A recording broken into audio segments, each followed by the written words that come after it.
الحمد للہ نحمده ونصلی علی رسولہ الکریم اما بعد بسم اللہ الرحمن الرحیم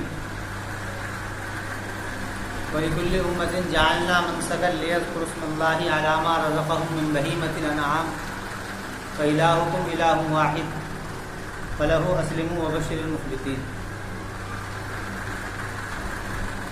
وقال تعالى قد صدقت الرؤيا إنا كذلك نجزي المحسنين إن هذا لهو البلاء المبين وفديناه بذبح عظيم. صدق الله مولانا العظيم. خواتین و حضرات،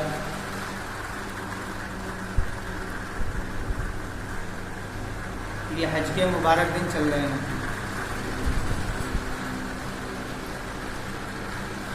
اور یہ وہ دن ہیں جن دنوں کے اندر اللہ رب العزت نے اپنی عبادات کے اندر سب سے آخری عبادت حج، جو کہ عبادت کا نتیجہ ہے، عبدیت کا نتیجہ ہے، وہ ان وقتوں کے اندر اللہ رب العزت نے مشروع کی ہیں. چونکہ اللہ رب العزت نے انسان کو پیدا کرنے کے بعد میں انسان کے ہر ایک چیز کی، اس کے مال کی، اس کی جان کی اللہ رب العزت نے قربانی مانگی ہے، جس کو قرآن کریم میں فرمایا ان اللہ اشتری من المؤمنین انفسهم واموالهم بان لهم الجنہ، کہ ہم نے تمہاری جانوں کو اور تمہارے مالوں کو جنت کے بدلے میں خرید لیا گیا ہے.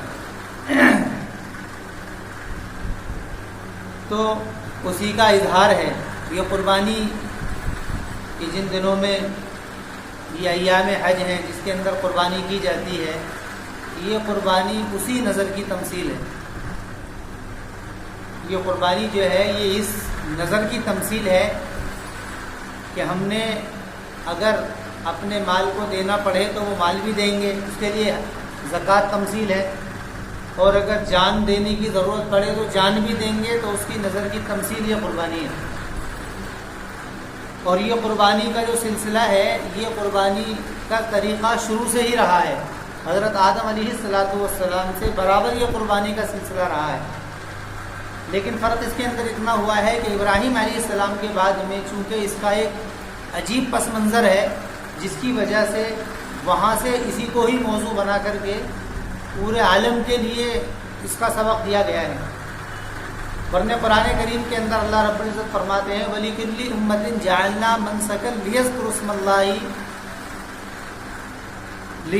اللَّهِ عَلَى مَا رَزَقَهُم مِّن بَهِيمَةِ الْأَنْعَامِ، کہ ہم نے ہر امت کے لیے ایک منسک یعنی قربانی بنائی ہے تاکہ وہ اس پر اللہ کا نام لیں اور جانوروں میں سے اس کو اللہ کے لیے قربان کریں.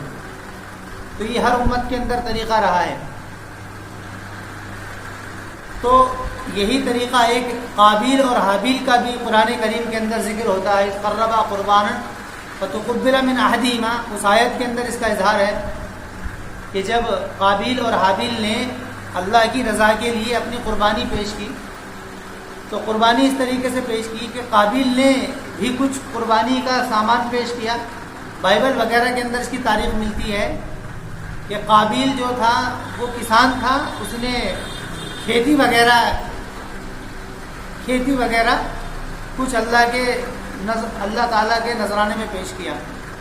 اور حابیل جو تھے انہوں نے جانور یہ چرایا کرتے تھے، انہوں نے کوئی جانور کی قربانی دی. تو اس میں بھی ہے قربا قربان فتقبل من احدہما، وہاں پر بھی یہ مضمون دہرایا گیا ہے کہ انہوں نے قربانی دی. بہرحال یہ قربانی جو ہے یہ قربانی ایک نظر کی تمثیل ہے. نظر کی تمثیل اس بات کی ہے کہ انسان جو ہے وہ اپنے آپ کو اللہ کے لیے قربان کر رہا ہے، یعنی اپنے آپ کو اللہ کے لیے دے رہا ہے. اس نے انسان نے اپنے آپ کو اللہ کے لیے سپرد کر دیا ہے، اللہ کے لیے دے دیا ہے. تو اس کی نظر کی تمثیل ایسے ہے کہ اس کے لیے وہ اپنی جان کو یعنی کہ جان کو قربان کر رہا ہے. آپ دیکھیے گا وہ واقعہ جو حضرت ابراہیم علیہ السلام کے ساتھ میں ہوا تھا، جس میں ہے ابراہیم علیہ السلام نے اپنے بیٹے اسماعیل علیہ السلام سے آ کر کے فرمایا انی رأیت فی المنام، کہ میں نے دیکھا ہے خواب کے اندر کہ میں تجھ کو ذبح کر رہا ہوں۔ تو اسماعیل علیہ السلام نے باپ کے اس جواب کے اوپر فوراً سوال کے اوپر جواب دیا فانظر ماذا ترى۔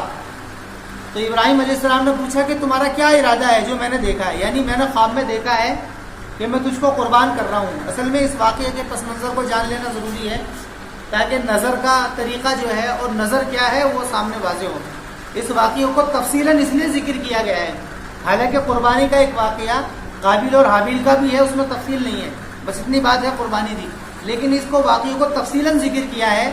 اور قرآن کریم کے اندر یہ ایک جگہ نہیں ہے بلکہ 2-4 جگہ پر اس واقعے کو ذکر کیا ہے، اور مفصل جو یہ واقعہ ذکر کیا گیا ہے سورہ صافات کے اندر ذکر کیا گیا ہے۔ اس کے اندر باقاعدہ پس منظر کے ساتھ میں ذکر کیا ہے کہ ابراہیم علیہ السلام جب اپنی قوم کی ہدایت سے نا امید ہو کر کے یعنی نمرود کے پاس سے جب نکل گئے تھے تو وہاں پر انہوں نے دعا کی تھی کہ اللہ مجھ کو ایک ایسا بیٹا عطا کر کہ میں جس کو تیرے لیے تیری میں نظر میں اس کو پیش کروں۔ تو اللہ نے اسماعیل علیہ السلام کو دیا، اور اسحاق علیہ السلام 2 بیٹے دیے۔ اسماعیل علیہ السلام چونکہ زیادہ چہیتے تھے، ان کو ابراہیم علیہ السلام نے مکہ المکرمہ کے اندر آباد کیا۔ اس وقت میں اس کی کوئی حیثیت بھی نہیں تھی، وہ ایک خالی جگہ تھی، چونکہ مکہ المکرمہ تو پہلے دن سے ہی ہے، لیکن بعد میں کیونکہ لوگوں کی وہاں پر آبادی نہ ہونے کی وجہ سے وہ خانہ کعبہ وہاں پر رہا۔ بہرحال اس کی جو بھی تاریخ رہی ہو وہ بات الگ موضوع ہے۔ تو ابراہیم علیہ السلام نے اسماعیل علیہ السلام کو وہاں آباد کیا۔ تو ابراہیم نے خواب دیکھا، انہوں نے خواب یہ دیکھا کہ وہ اپنے بیٹے کو ذبح کر رہے ہیں۔ تو انہوں نے پوچھا، وہ واقعے کی تفصیل میں جانے کی ضرورت نہیں ہے، وہ آپ کے سامنے ہے۔ تو انہوں نے پوچھا کہ کیا، مجھے تو یہ عرض کرنا ہے کہ یہ قربانی کا مقصد کیا ہے۔ تو ابراہیم علیہ السلام نے جب کہا تو اسماعیل نے کہا کہ جی ٹھیک ہے، آپ جو ہے ذبح کر دو، آپ لو چھری اور مجھ کو ذبح کر دو۔ وہ پھر گئے ان کو لے کر کے، اور ذبح کرنے کے لیے انہوں نے وہ پوری کوشش کی۔ حالانکہ اس واقعات کے اندر بڑا، جب دیگر حضرات اس کو بیان کرتے ہیں تو اس کے اندر بہت غلو ہوتا ہے کہ بہت ساری باتیں اس کے اندر کہی جاتی ہیں، حالانکہ ان روایات کی کہاں تک حد ہے اس کو نہیں کہا جا سکتا ہے۔ بہرحال اتنی بات ضرور ہے کہ یہ ایک بڑی قربانی تھی، یہ ایک بہت بڑی یہ ایک بہت بڑا نذرانہ تھا جو کہ ابراہیم علیہ السلام نے پیش کیا۔ اس کا قرآن نے اقرار کیا ہے ان ھذا لہو البلاء المبین، کہ یہ بڑی آزمائش تھی، ابراہیم علیہ السلام کی یہ بڑی آزمائش تھی جو کہ ابراہیم علیہ السلام سے لی گئی تھی۔ ابراہیم علیہ السلام نے اپنے بیٹوں کو ذبح کرنے کی پوری کوشش کی، لیکن چونکہ اللہ کو یہ منظور نہیں تھا، بلکہ اللہ تعالیٰ کو تو منظور یہ تھا کہ انسان اپنی نظر کی تمثیل پیش کرے۔ نظر کی تمثیل کیسے ہے کہ وہ چیز قربان کرے جو انسان کے مماثل ہے، اور وہ کیا ہے؟ جانور بھی کھاتا پیتا ہے، اس سے بھی ایک درجے محبت ہوتی ہے، وہ بھی انسان کی طرح کچھ شعور رکھتا ہے۔ چونکہ عرب قبائل کے اندر اور ابھی تک بھی اور ابھی بھی گاؤں کے اندر، شہروں کی تو بات چھوڑ دو، لوگوں کا ایک مزاج ہے گھروں کے اندر جانور رکھنے کا، یہ مزاج ہے۔ تو میں نے عرض کیا کہ یہ جو ہے اصل میں یہ نظر کی تمثیل ہے، یہ مال کی تمثیل نہیں ہے، یہ مال کی تمثیل نہیں ہے۔ اسی کے اندر بھی وہی مسئلہ آ کر کے نکلتا ہے کہ کیا جانور کے اندر قربانی کو جب قربانی کی جائے تو کیا جانور اچھا لیا جائے یا ہلکا لیا جائے؟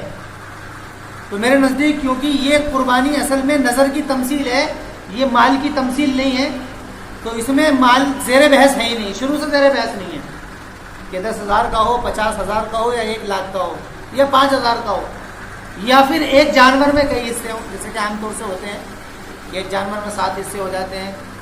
تو بھئی ایک جانور میں 7 حصے ہوں تو بہت سستا پڑ رہا ہے، اور عام طور سے قربانی اب تو کیا ہے 2-3 ہزار کی لپیٹ میں بھی ہو جاتی ہے، اس سے بھی کم ہو جاتی ہے دوسرے علاقوں میں۔ تو کیونکہ یہ اصل میں شروع سے مال کی تمثیل ہے ہی نہیں، یہ نظر کی تمثیل ہے، اس میں یہ کوئی سرے سے زیر بحث ہی نہیں ہے بات کہ اس میں مہنگا ہو یا سستا ہو۔ الغرض خون کا بہنا ضروری ہے، اس کے اندر کچھ قانون قاعدے ہیں کہ وہ 1 سال کا ہو، تو یہ بحث یہاں سے نکل جاتی ہے، یہ بحث یہاں سے نکلتی ہے۔ تو یہ ایک نظر کی تمثیل تھی جو کہ ابراہیم علیہ السلام نے دی۔ ابراہیم علیہ السلام نے جب یہ قربانی دی تو اس قربانی کو اتنا پسند کیا گیا اور اس کو باقاعدہ ملت ابراہیمی کے اندر اس طریقے کو رائج کر دیا گیا ہے، اس طریقے کو رائج کر دیا گیا ہے کہ یہ طریقہ ہر ایک کے اوپر اب لازم ہے، یہ طریقہ ہر ایک کے اوپر لازم ہے۔ اور اس طریقے کو رائج کرنے کے بعد میں آپ دیکھیں گے کہ اسی وجہ سے جو یہ 10 دن ہوتے ہیں، جو عید سے پہلے کے 10 دن ہوتے ہیں، 9 دن ہوتے ہیں، یکم ذی الحج سے لے کر کے 9 ذی الحج تک، عرفے کے دن تک، وہ جو بات ہے کہ بھئی بال نہیں کٹانا ہے، ناخن نہیں کٹانا ہے، یہ بھی اسی بات کی تمثیل ہے، یہ اسی بات کی تمثیل ہے کہ کیونکہ جب کسی چیز کی نظر مان لی جاتی تھی تو جب تک وہ نظر پوری نہیں ہوتی تھی اس وقت تک اپنے بال ناخن وغیرہ نہیں کٹائے جاتے تھے، یہ شروع سے ہی یہ کام چل رہا تھا۔ اس کو اگر آپ دیکھیں گے تو یہ واقعہ سورہ آل عمران کے اندر بھی ہے۔ سورہ آل عمران میں حضرت مریم علیہ السلام کی والدہ، تو انہوں نے کہا انی نذرت لک ما فی بطنی محرر فتقبل منی انک انت السمیع العلیم۔ انہوں نے کہا تھا کہ جو میرے پیٹ کے اندر جو حمل ہے کہ اس کو میں تیرے لیے نظر کرتی ہوں، نظر یعنی تیرے سپرد کرتی ہوں، میں تیرے راستے کے لیے اس کو قربان کرتی ہوں۔ انی نذرت لک ما فی بطنی محرر، کہ جو میرے پیٹ کے اندر ہے میں اس کو تیرے لیے نظر کرتی ہوں کہ تاکہ تو اس کو قبول کر، فتقبل منی انک انت السمیع العلیم۔ تو یہ جو نظر کی تمثیل، تو یہ جو نذرانہ ہے یہ شروع سے ہی رہا ہے، یہ نذرانہ شروع سے ہی رہا ہے۔ یہ نذرانہ کیوں اللہ تعالیٰ نے مانگا ہے؟ اصل میں اس کے اوپر اعتراض یہ ہوتا ہے کہ اللہ تعالیٰ نے یہ نذرانہ کیوں مانگا ہے، کہ اللہ تعالیٰ اس بات پر خوش ہے کہ انسان ایسی قربانی دے۔ اس کے اندر سمجھنے کی یہ ہے کہ ہم اصل میں بہت سارے ایسے کام کرتے ہیں کہ جس کام کے اندر ہم اچھی رقم خرچ کرتے ہیں، اور بہت سارے ہم اپنے جذبات کا اظہار بھی کرتے ہیں۔ تو چونکہ سب سے بڑا اظہار جذبات کا، جو سب سے بڑا جو پلیٹ فارم ہے اور سب سے بڑا نیت کا جو اظہار کی جو جگہ ہے وہ رضائے خداوندی ہے، سب سے بڑی۔ کیوں؟ اس لیے کہ اللہ رب العزت نے انسانوں کی جو پیدائش کی ہے وہ اس لیے کی ہے تاکہ انسان اپنے جذبات کی، اپنی نیتوں کی اور اپنی خواہشات کی ساری قربانی دے۔ یہ اللہ تعالیٰ نے پسند کیا ہے۔ اور چونکہ انسان کا جو بنانے کا مقصد ہے، انسان کے بنانے کا مقصد ہی یہ ہے، انسان کے بنانے کا مقصد یہ ہے۔ بعض لوگ اس پہ اعتراض کرتے ہیں کہ بھی قربانی کے اندر جانوروں کو ذبح نہ کر کے بلکہ کچھ غریبوں کے اندر خرچ کر دیا جائے، کہ یہ مال خرچ کر دیا جائے۔ تو دیکھیے غریبوں کا خرچ کرنے کی تعلق کی جہاں تک بات ہے، اس کو قرآن کریم نے بہت زیادہ اس کے اوپر توجہ دلائی ہے، اور حضرت نبی اکرم علیہ السلام نے اس کے اوپر بہت مفصل کلام کیا ہے، جو حدیثوں کی کتابوں میں بہت تفصیلاً ملتا ہے، جس کے اندر یہاں تک بات ہے کہ وہ مسلمان نہیں ہے کہ جس کا پڑوسی بھوکا رہے اور وہ کھا پی کر کے سو جائے، وہ مسلمان، یہاں تک بات رکھی ہے۔ اور بھی بہت سارا اسی تعلق سے مضمون جو ہے وہ حدیث کے ذخیروں میں مل جاتا ہے۔ لیکن سب سے بڑا جو اظہار ہے جذبات کا کہ وہ بندے کا اپنے خالق کے ساتھ میں ہے۔ سب سے بڑا اظہار جو بندے کا ہے وہ اپنے خالق کے سامنے ہے۔ چونکہ اصل میں ہمارے اندر یہ جو داعیہ ہے اور یہ شعور پیدا نہیں ہے، جس کی وجہ سے یہ اشکال پیدا ہوتے ہیں۔ شعور پیدا ہے ماں باپ کو، جس کے اندر ماں باپ کے لے کر کے شعور پیدا نہیں ہوتا ہے وہ ماں باپ کے اوپر بھی خرچ نہیں کرتا۔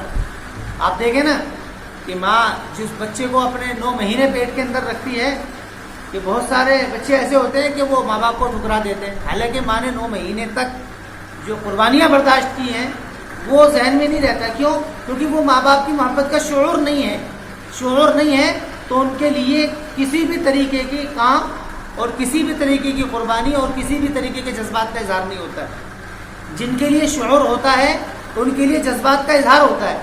اصل میں شعور جذبات کا اظہار پیدا کرتے ہیں، شعور ہوتے ہیں وہ جذبات کا اظہار پیدا کرتے ہیں۔ تو یہ اصل میں شعور نہ ہونے کی وجہ ہے جس کی وجہ سے یہ اشکالات پیدا ہوتے ہیں، اور میں عرض کر رہا ہوں آپ سے کہ اسلام ایک ایسا مذہب ہے کہ جس نے انسانیت کے اوپر خرچ کرنے کے اوپر اتنی توجہ دلائی ہے، توجہ یہاں تک دلائی ہے۔ میں آپ سے عرض کروں، ایک روایت میں آپ نے فرمایا کہ مفلس آدمی وہ شخص ہوگا کہ جس کے بارے میں قیامت میں جنت کا فیصلہ ہو جائے گا، لیکن اس نے چوری کی ہوگی، لوگوں کے گلے کاٹے ہوں گے، اور بہت سارے ایسے کام کیے ہوں گے کہ جس کی وجہ سے اس کے ساتھ میں حالات ہوں گے اور اس کو جنت سے ہٹا کر کے جہنم میں پھینک دیا جائے گا.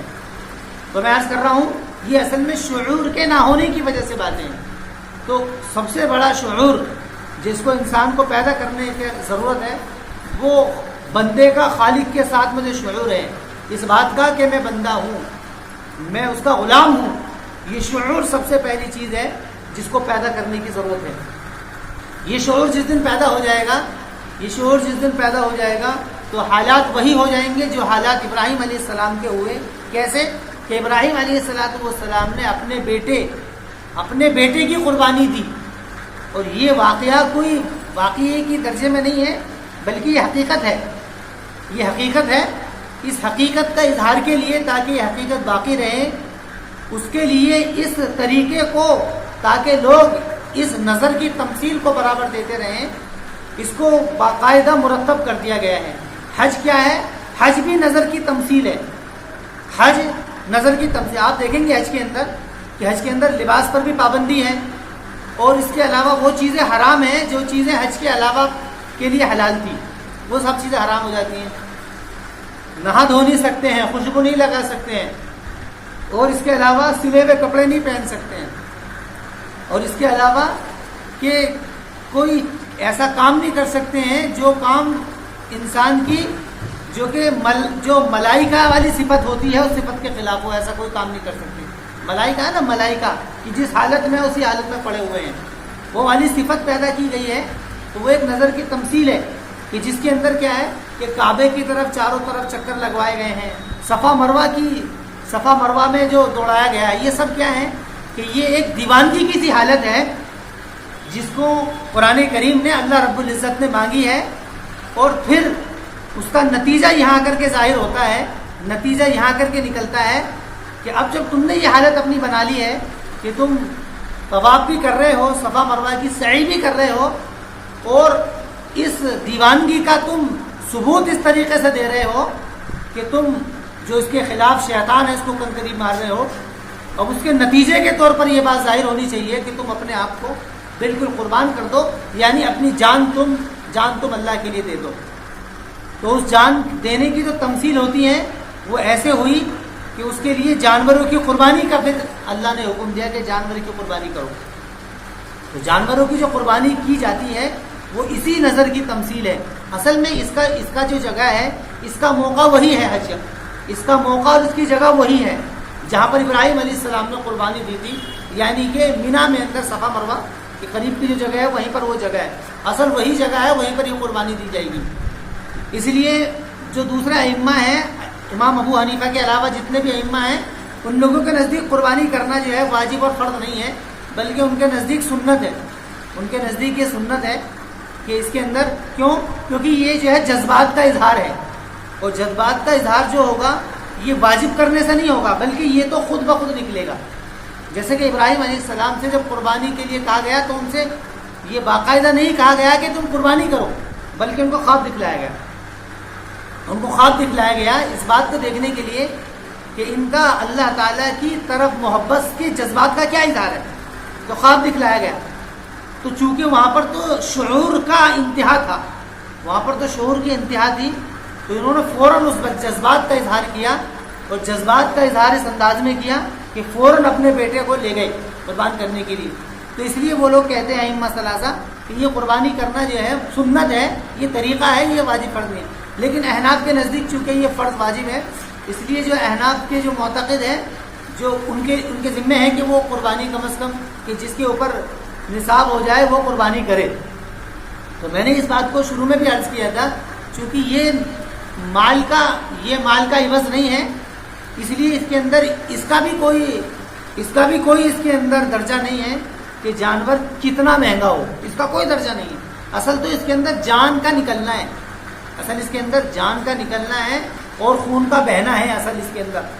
اب جو دقت اور پریشانی مہنگے جانور کو ہوگی وہی سستے کو بھی ہوگی, کیونکہ اس میں یہ زیر بحث ہے ہی نہیں, تو اس میں یہ بحثیں چھڑی رہتی ہیں. تو اس لیے کوئی مسئلہ نہیں ہے, جس کے اندر جیسی استعداد ہو وہ اپنی استعداد کے مطابق قربانی کر دے.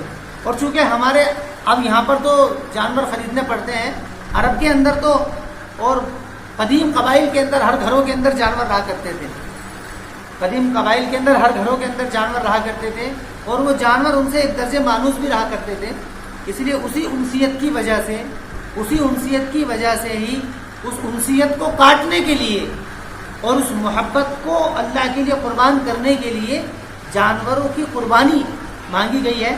اصل جو ہے یہ اپنی جان کی ہی، یہ مطلب ایسا ہے جیسا کہ وہ جانور قربان کر رہا ہے تو وہ جانور نہیں ہے، بلکہ یہ خود ہے جو وہاں لیٹا ہوا ہے، اور یہ چھری چل رہی ہے اس کے گلے کے اوپر، یہ اس کے اوپر نہیں چل رہی ہے بلکہ یہ اس کے اوپر چل رہی ہے جو کہ قربانی دے رہا ہے.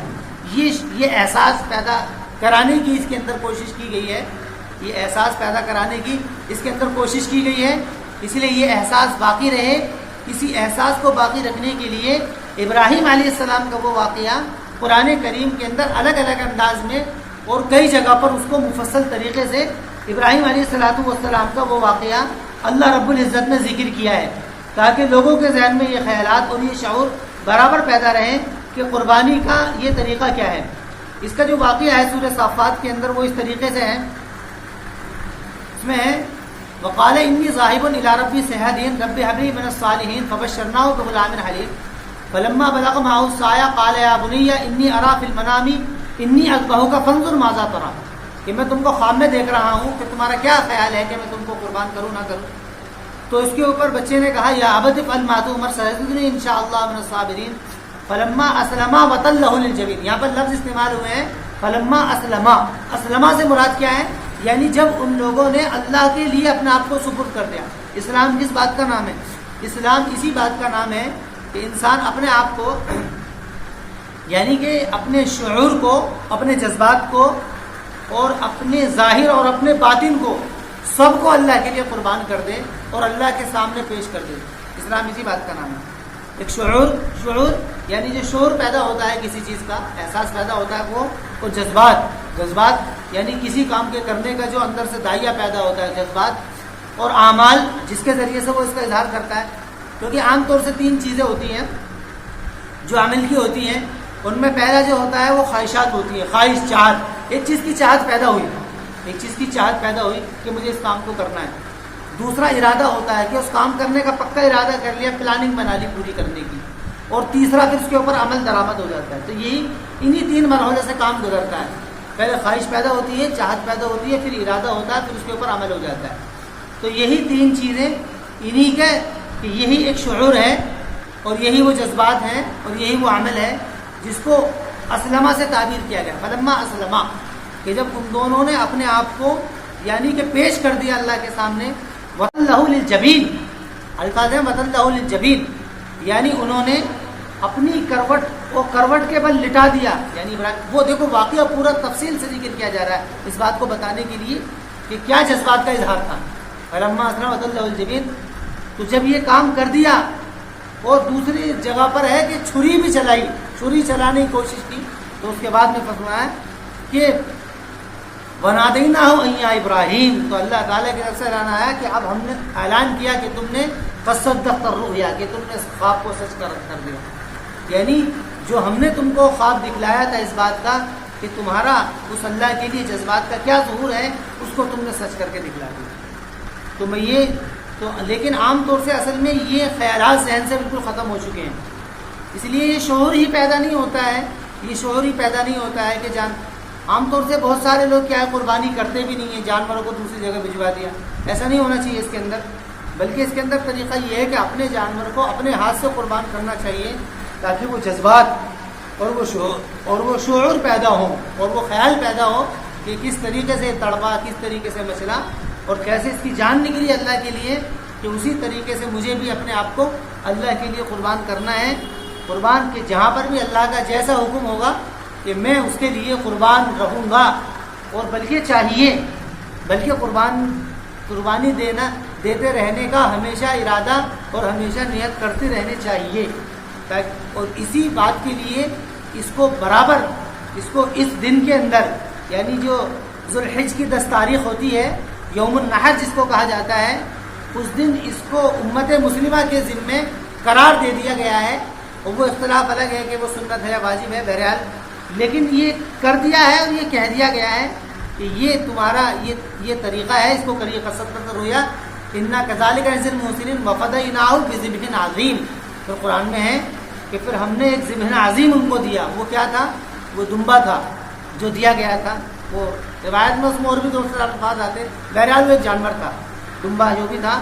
وفدیناہ بذبح عظیم وترکنا علیہ فی الآخرین. پھر قرآن کہتا ہے کہ اسی جذبات کے اظہار کے اوپر ہم نے بعد کے لوگوں کو چھوڑ دیا. تو آپ دیکھیے گا وہ سارے طریقے جو جذبات میں کیے گئے تھے، ابراہیم علیہ السلام کا بیٹے کو ذبح کرنا، ہاجرہ کا اپنے بیٹے کی خاطر، اللہ کے خاطر اپنے بیٹے کو لے کر کے اس جنگل کے اندر رہ جانا، اور اس بیٹے کے لیے صفا مروہ کا چکر لگانا. وہ بیٹے کے لیے مطلب بیٹے کے جو حالات تھے جو اللہ کے لیے برداشت کیے تھے، صفا مروہ کا چکر لگانا، یہ سارا کا سارا یہ تمثیل پوری کی لیے پوری تمثیل جو کہ ابراہیم علیہ السلام اور ان کی بیوی حضرت ہاجرہ نے دی تھی، اس ساری کی ساری تمثیل کو اللہ رب العزت نے تمثیل یعنی یہ تمثیل اس بات یعنی اس کا آئیڈل اس کو کہہ سکتے ہیں، وہ تمثیل اللہ رب العزت نے پورے حج کے باب کے اندر پرو کر کے امت کے اوپر لازم کر دی ہے کہ یہ کام تم کو کرنا ہے. اور اسی کے اندر نتیجے کے طور پر قربانی ڈال دی ہے کہ اب اس کا نتیجہ یہ نکلنا چاہیے، یعنی جب تم ہمارے خلاف کپڑے نہیں پہننے ہو، ہمارے خلاف تم کچھ کام نہیں کر رہے ہو، اب تمہیں یہ چاہیے کہ تم جو ہے ہمارے لیے قربان ہو جاؤ. تو اس کے لیے پھر وہ قربانی ہے جو دی گئی ہے. تو اس لیے یہ جو بات ہے کہ ناخن نہ کٹوائیں اور بال نہیں کٹوانے ہیں، یہ بھی اسی بات کا ثبوت ہے، جذبات کے اظہار کا ثبوت ہے کہ یعنی کہ اسی دن جس دن کی قربانی ہو. ایک صاحب ہے کہ عرض کیا رسول اللہ کہ میرے پاس تو جانور ہے نہیں کہ میں جس سے قربان کر دوں، کہ میں جانور کو قربان کر دوں. تو رسول اکرم علیہ السلام نے ان سے فرمایا کہ تم ایک کام کرو کہ تم اپنے ناخن اور بال کو مت کاٹو، اسی دن تم اپنے بال اور ناخن کاٹ دینا، یعنی کہ گویا کہ قربانی دے دینا. کیوں؟ کیونکہ خود ہی جان کی قربانی ہے تو یہ دے دینا. تو اس کے اندر بات یہ ہے کہ جس کے پاس میں ہو، ائمہ ثلاثہ کا یہ موقف ہے کہ جن کے پاس میں ہو کہ اس کو چاہیے کہ وہ قربانی کرے. اور بلکہ میں عرض کر رہا ہوں کہ یہ تو جذبات کا اظہار ہے، یہ شعور کا اظہار ہے، جو شعور اللہ رب العزت نے انسان کو اندر ودیت کر کے پیدا کیا گیا ہے کہ انسان ہمیشہ یہ شعور رکھے کہ اس کا ایک خالق مالک ہے کہ جس نے اس کو پیدا کیا ہے اور جس کے پاس میں اس کو پلٹ کر کے لوٹ کر کے جانا ہے. کہ یہ شعور اگر ہوگا تو انشاءاللہ یہ نظر کی تمثیل دیے بغیر نہیں رہ سکتا ہے. یہ شعور اگر پیدا ہوگا تو یہ نظر کی تمثیل دیے ہوئے بغیر نہیں رہ سکتا ہے. اس لیے جن حضرات کے پاس